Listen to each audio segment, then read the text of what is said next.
날씨입니다. 오늘은 전국이 대체로 맑은 가운데 경남 해안에는 아침까지 산발적으로 빗방울이 떨어지겠습니다. 경상 내륙 지역은 오후에 곳에 따라 천둥 번개를 동반한 소나기가 올 수 있습니다. 서울의 현재 기온은 15.8도입니다. 아나운서 김재용이었습니다. 일라디오 8시 뉴스를 마칩니다. 지금 시각 8시 5분입니다. KBS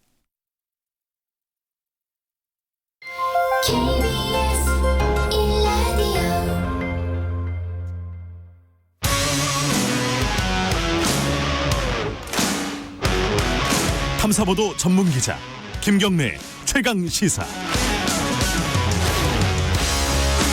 네, 김경래 최강 시사 2부 시작하겠습니다. 2부에서는요. 요거부터 말씀드려야 되겠네요. 유튜브 라이브 지금 진행하고 있습니다.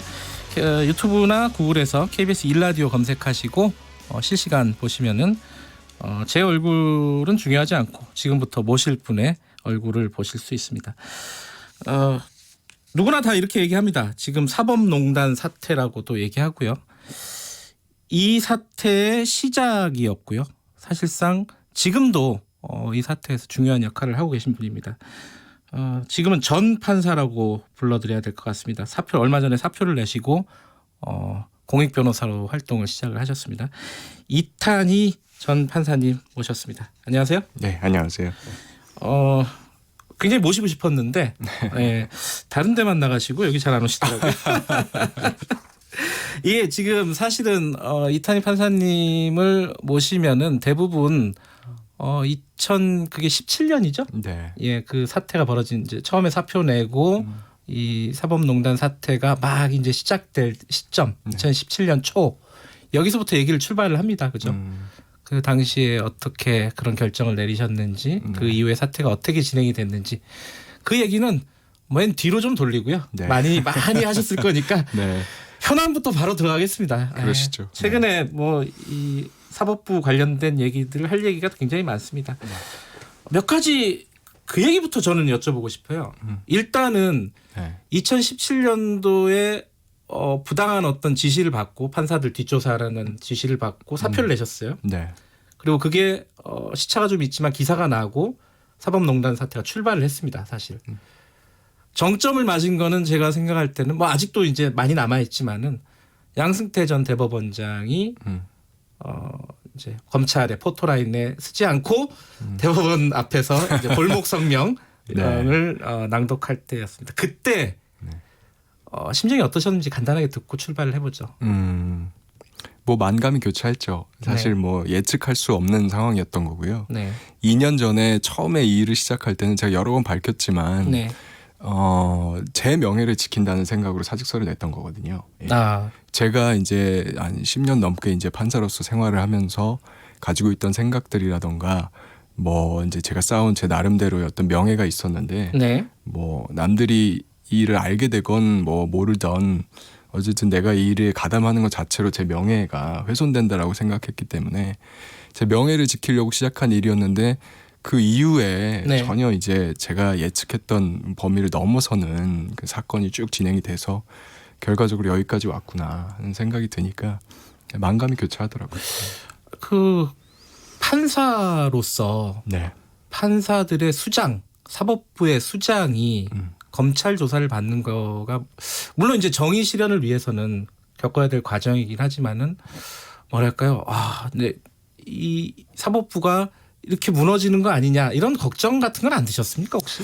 저는 그렇게 생각을 전혀 안 했습니다. 오히려 이게 다시 태어나는 길이고 새롭게 시작하는 과정이다. 네. 그러기 위해서 반드시 거쳐야 될 과정이라고 생각했고요. 예. 제가 뭐 생각이 좀 순진한지 모르겠는데 네. 사실 뭐 이게 사법부가 무너지는 게 아니고요. 네. 잘못한 사람들은 특정이 돼 있잖아요. 네. 네. 그 개개인의 문제죠. 네. 그 개인들이 재판을 지금도 받는 것이고 다만 그 사람들의 예전 직업이 뭐 대법원장이었거나 뭐 네. 법원행정 차장이었던 거나 하는 것이지 법 앞에 모두가 다 평등한 거잖아요. 그러니까 뭐 그 개인들의 행위를 제대로 이제 뭐 단죄를 하는 것이 오히려 현재의 사법부가 과거로부터 자유로워지는 길이기 때문에 법원이 무너지는 게 아니라 오히려 새로 태어나는 과정이다 이렇게 생각하고 있습니다. 굉장히 시끄럽고 네. 떠들썩하게 일이 진행이 됐는데 막상 지금 뭐가 이루어지고 있나 보면은 네. 정식 재판 받고 있는 사람은 임종원 전 차장밖에 없어요. 그러지 않습니까? 뭐한 10명 정도 기소가 됐는데. 기소는 됐는데. 네, 예. 그렇죠. 그래서 저도 사실 좀 우려가 되는 게 지금 모든 이목이 형사재판 쪽으로만 쏠려 있거든요. 그러니까 네. 임종원 전 차장이라든가 양승태 전 그렇죠. 대법원장이라든가. 네. 그뿐만이 아니라 이제 전체적으로 사법농단 사건이 굉장히 규모가 큰 사건이고 네. 관련된 사람들의 숫자뿐만이 아니라 뭐 그 영역도 네. 굉장히 이제 광범위하게 걸쳐 있는데 이게 지금 뭐 몇몇 판사들에 대한 형사 재판, 네. 이 재판 결과만에 의해서 이 사법농단 사태의 해결이 마무리될 수 있는 그런 일이 아니거든요. 뭐가 더 있어요, 그러면? 저는 계속 주장을 하고 있지만 이제 두 가지인데 한 가지는 법관 탄핵이 반드시 필요하고요. 예. 법관 탄핵. 예. 법관 탄핵이 반드시 필요한 이유는 이 사건의 본질이 무언가하고 음흠. 연관이 되어 있는데요. 이 사건의 본질은 사실 형사법 위반이 아니고 헌법 위반이거든요. 아하. 그러니까 사건 내용이 그거잖아요. 이제 법정에 들어가지 않은 판사들, 네. 법원 행정처나 대법원에 있던 판사들이 권력자들과 접촉을 해서 네. 그 내용을 기초로 해서 이제 재판에 개입을 한 거잖아요. 네. 병원으로 따지면 이제 진료를 하는 의사가 따로 있고 그런데 이제 진료도 하지 않은 의사가 어떤 약을 쓰는 게 어떤 제약회사에 도움이 되는지 뭐 이런 것들을 따져가면서 뒤에서요. 그렇죠. 진료에 개입한 그런 상황이기 때문에 그걸로 인한 피해자는 사실 재판을 받은 국민이잖아요. 그 사람들이 그렇죠. 공정한 재판을 받을 권리가 있는데 그 재판 절차가 오염이 된 것이고 그걸로 인해서 결론도 당연히 영향을 줬을 것이고요. 네. 그래서 그 피해자는 어디까지 국민인 것이고 국민이 침해당한 것은 헌법상 공정한 재판을 받을 권리이기 때문에 네. 그게 사건의 본질이라고 하면 헌법 위반 행위에 대한 대처 방법을 우리 헌법이 만들어 놓은 절차는 탄핵이거든요. 그리고 탄핵을 통해서 그 이제 공정한 재판 받을 권리를 침해한 판사들이 더 이상 재판을 하지 않도록 만들어주는 것. 그것이 가장 중요하다고 생각합니다. 그 탄핵을 하려면 이제 탄핵 소추를 해야 되지 않습니까? 네. 탄핵 소추는 국회에서 합니다. 그렇죠. 몇 달 전만 해도 사실은 예컨대 뭐 박주민 의원 네. 이런 분들이 법관 탄핵을 강하게 주장을 했어요. 네. 근데 지금 국회 상황이 굉장히 어지럽게 돌아가면서 다른 정치적인 이슈 때문에 네. 그 얘기가 쑥 들어갔습니다. 네. 아무도 얘기하지 않아요. 지금은 불가능하다고 생각해서 그런 거일 수도 있지만은 네. 이게 현실 가능하지 않은 것 같아요. 지금 제가 생각하기에는. 네. 그럼에도 불구하고 이탄희 판사께서는 오늘까지는 제가 판사라고 부르겠습니다. 네. 네. 이탄희 판사께서는 탄핵을 주장을 하시는 게 좀 현실성이 없는 거 아니냐 이렇게 보실 수도 있을 것 같아요. 청취자분들이. 저는 두 가지 얘기를 하고 싶은데요. 네. 첫 번째는 탄핵 소추는 시효가 없습니다. 시효가 없기 때문에 그렇군요. 그분들이 계속 법대에 앉아서 재판을 하고 있는 동안은 네. 계속해서 시효가 유지됩니다. 아하. 근데 그게 사실 상식에 부합하지 않나요? 이제 국민들 입장에서는 네. 우리가 저 판사들한테 재판을 계속 받아야 되는가? 그것 때문에 굉장히 불안한 거잖아요. 네. 그러니까 그 불안감이 유지되는 한은 당연히 탄핵의 시효는 유지되는 거죠. 네. 그리고 이제 두 번째는 그렇기 때문에 뭐 국회가 언제 정상화될지 모르지만 이번 국회에서 그것이 안 된다고 하면 네. 다음 국회에서라도 가장 첫 번째로 해야 될 일이 법관 탄핵이라고 생각을 합니다. 이 법관 탄핵과 관련돼서 사실 제가 생각하기엔 좀 과장된 공포증이 있는 것 같은데요. 이 탄핵 소추라고 하는 거는 형사재판으로 따지면 그냥 기소하는 거거든요. 네. 기소를 하게 되면 이제 헌법재판소에서 정식 재판을 여는 거죠. 네. 그래서 그 재판을 통해서 뭐 소추된 판사들 중에 일부에 대해서는 뭐 예를 들면 뭐 이건 탄핵할 정도까지는 아니다 네. 하는 결정이 나올 수도 있는 거고요. 그렇게 결정이 나오고 정리가 되면 이제 국민들 입장에서는 오히려 더 안심이 되죠. 어떤 판사들은 더 이상 이제 직을 유지하기에 적당하지 않은 판사였고 그래서 이제 탄핵으로 정리가 된 거고 그렇다고 하면 이제 나머지 판사들에 대해서는 우리가 다시 한번 믿어도 되겠다. 이렇게 좀 안심을 할 수 있지 않겠어요? 그래서 소추는 이제 형사재판을 기소에 불과한 거기 때문에 좀 다음 국회에서라도 좀 뭐 전향적으로 생각을 해서 좀 소추를 해줬으면 그렇게 기대를 합니다.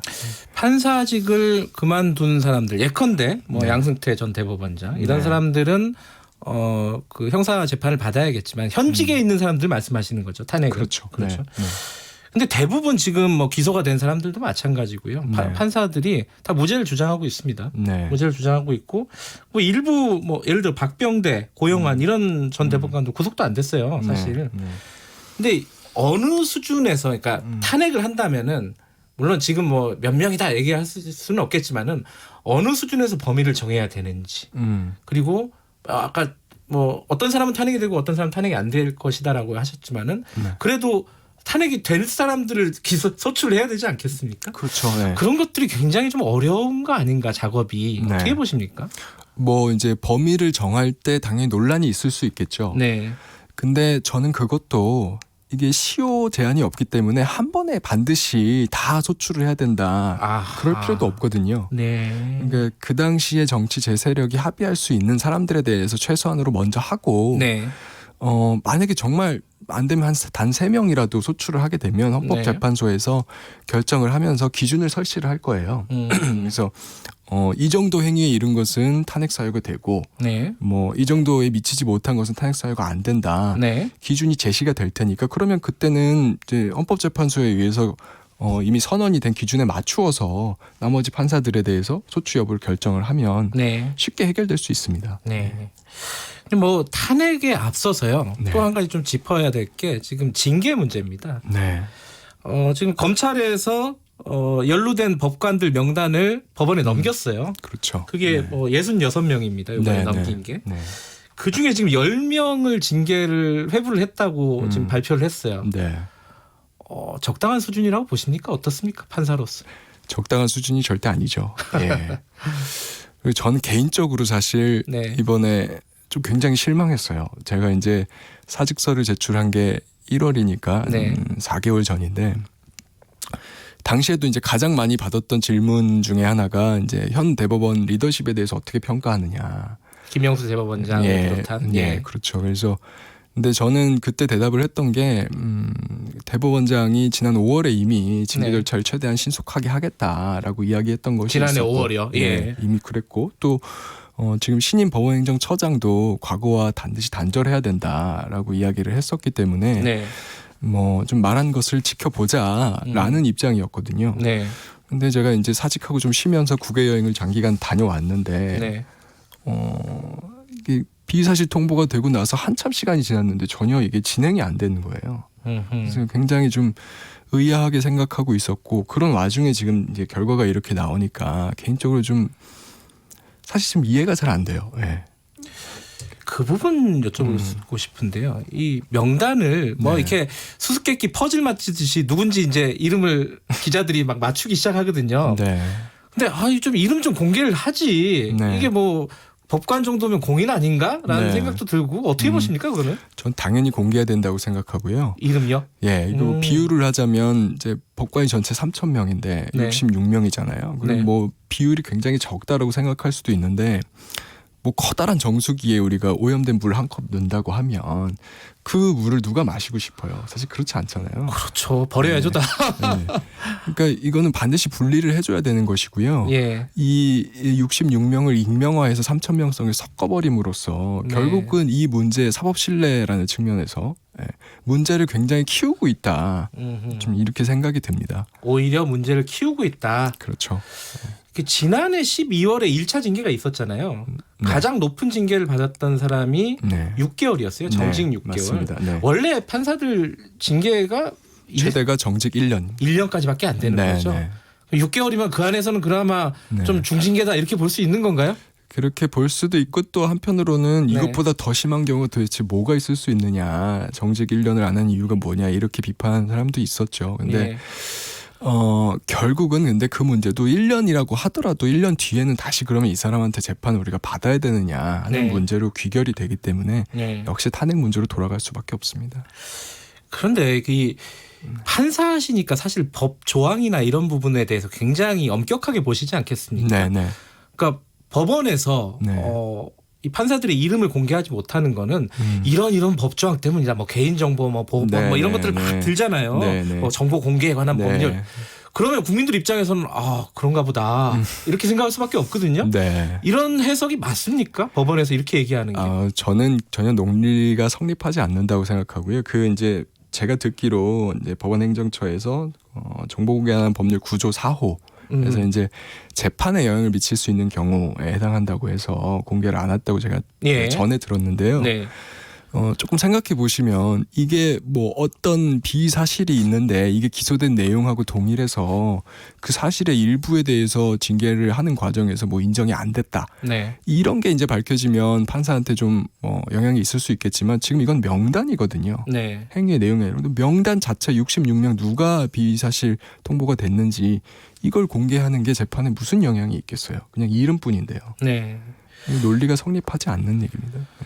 얘기를 조금 큰 얘기로 좀 옮기면요. 네. 저도 이 프로그램 진행하고 다른 취재를 하면서 사람들을 만났을 때 이번 사태를 겪으면서 사법부에 대한 신뢰가 완전히 무너졌다라고 네. 생각하는 사람들이 꽤 많아요. 네. 이 사태의 본질이 어디 있다고 보십니까? 이제 본질을 여러 가지로 설명을 할 수 있겠는데요. 예. 제가 최근에 드는 생각 중에 하나는 결국은 이제 뭐 어떤 법관 내 집단적인 이익 예. 내지는 어떤 권력자들의 이익 그런 이익을 사법이라고 하는 이제 가치의 문제로 어떻게 포장하려고 한 데에서 무리하게 예, 그런 데서 좀 문제가 발생하지 않았나 이런 생각이 들고요. 그건 네. 단순히 사실 법원만의 문제가 아니라 우리 공직사회 전반적으로 좀 이익과 가치 사이에 혼돈이 있거든요. 네. 예.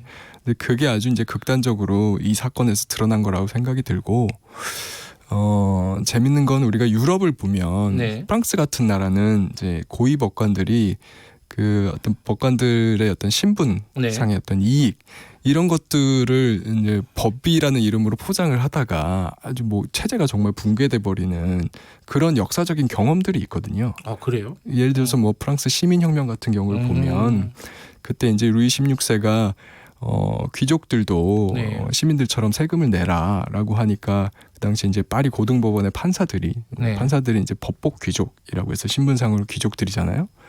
그 고등법원 판사들이 이 제정안을 공포할 수 없다라고 거부를 하면서 결국 이제 삼부회가 소집되고 네. 그렇지만 결국은 그게 신분 질서가 붕괴되는 이제 그런 계기가 됐잖아요.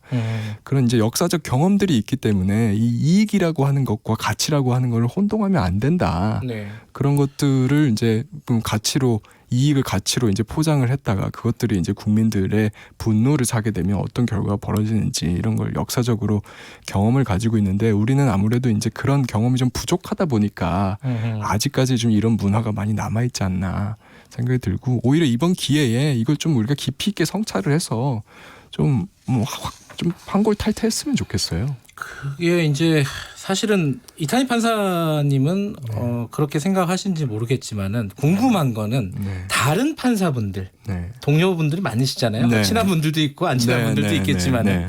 다른 판사분들은 분위기가 어떻습니까? 뭐 사실 뭐 법원의 분위기라고 이야기하는 것 자체가 좀 실체가 없는 이야기이긴 한데 다만 제가 이제 뭐 단언할 수 있는 것은요. 적어도 다수의 젊은 판사들 저는 숫자 측면에서 보면 3,000명의 판사 중에서 사실 이상을 품고 있는 젊은 판사들이 훨씬 다수라고 생각을 해요. 다수의 판사들은 이 문제에 대해서 타협할 생각이 전혀 없고 오히려 이 문제를 확실하게 정리를 하고 가야지만 앞으로 본인들이 법관 생활을 하는 데 있어서 어떤 명예로운 법관 생활을 할 수 있다라고 하는 이제 생각을 확실히 가지고 있다고 생각하고요. 다만 이제 판사들이 좀 행동 양식에 있어서 아무래도 좀 보수적인 측면이 있고 또 사실 지난 2년 동안의 과정에서 이 어떤 자정을 위해서 노력했던 판사들에 대해서 좀 뭐 색깔론적으로 공격이 좀 많이 있었잖아요. 그걸로 인해서 좀 위축된 측면이 좀 있어요. 그래서 그분이 좀 안타까운데 그렇다고 해서 그 저변에 있는 다수의 어떤 이상적이고 정직한 판사들이 어디로 가는 건 아니거든요. 그래서 그 부분에 대해서는 국민들께서 희망을 가지셔도 된다. 희망은 있다. 말씀드리고 싶습니다. 알겠습니다. 근데 어쨌든 지금 상황을 해결하기 위해서 타개하기 위해서 김명수 대법원장이 지금 법원 개혁을 추진하고 있습니다. 물론 뭐 셀프 개혁이다 이런 뭐 비판도 있지만요. 사법행정회의 같은 걸 만들겠다. 법원행정처 없애고 새롭게 환골탈태하겠다. 안을 내놨는데 이 안에 대해서 오늘 뭐 디테일하게 얘기할 시간은 없겠지만 총평을 하신다면 어떻습니까? 뭐 전체적으로 네. 긍정적으로 평가할 부분이 많은 건 사실이고요. 네. 다만 제가 가장 우려되는 거 하나만 이야기하자면 이제 법원 행정처 탈판사화라고 하는 우리 개혁 과제가 있거든요. 판사를 법원행정처에 두지 않겠다. 그렇죠. 예. 이제 법관은 재판을 하고 행정은 행정 전문가들에게 맡기겠다라는 네네. 거예요. 그게 이제 행정처를 폐지하면 법원 사무처가 생기는데 법원 사무처로 바꾸는 건 사실 포장지를 바꾸는 거고 내용물을 바꾸는 건 탈판사화거든요. 아하, 예. 근데 이 부분이 이번에 빠졌어요.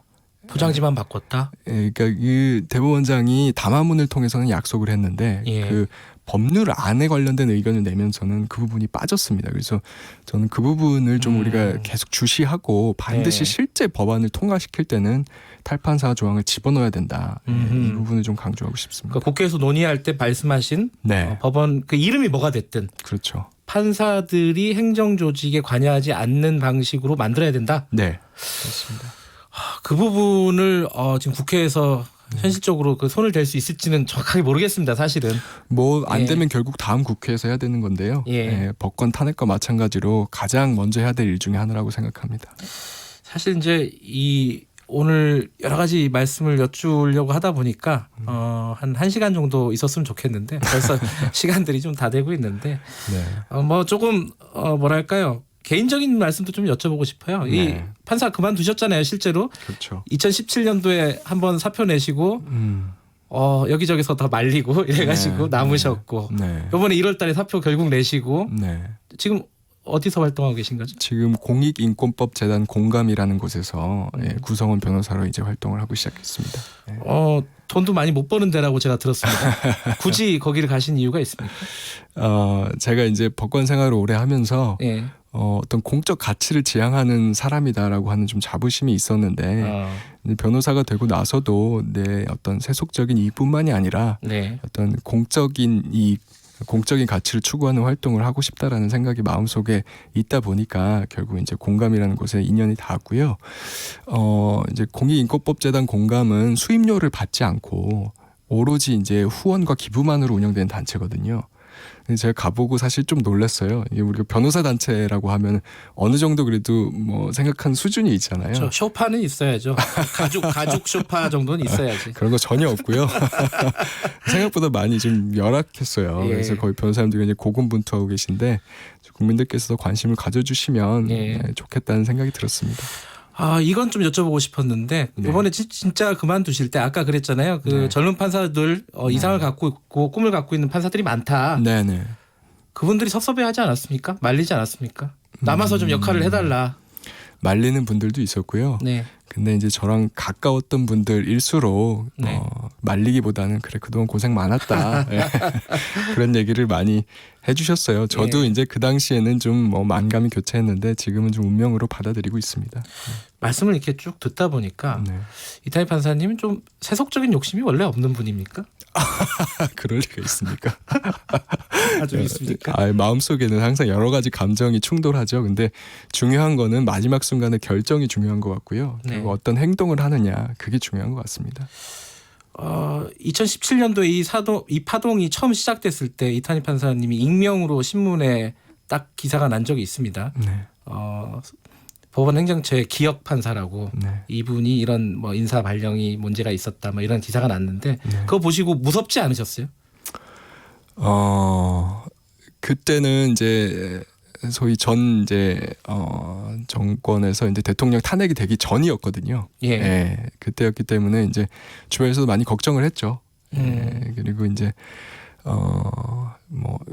근데 저는 항상 생각했던 게 제가 애초에 목적이 제 명예를 지키는 게 제 목적이었다고 여러 번 말씀드렸잖아요. 그리고 제 명예를 실제로 지켰잖아요. 네. 그렇기 때문에 저는 성공적이었다고 생각하고요. 네. 그래서 뭐 어떤 후회도 없습니다. 알겠습니다. 시청자 여러분들, 저는 좀 속으로 약간 소름이 좀 끼쳤는데, 이분이 사람이 맞나? 라는 생각이 좀 들었습니다. PD가 이런 얘기를 전달해 왔습니다. 사법농단 사태가 끝날 때까지 이탄희 판사님이 고정적으로 계속 나와주기로 약속하셨습니다. 고정적이라고 이야기한 적은 없는데요. 좀 소망을 담아서 말씀하신 것 같은데. 알겠습니다. 네.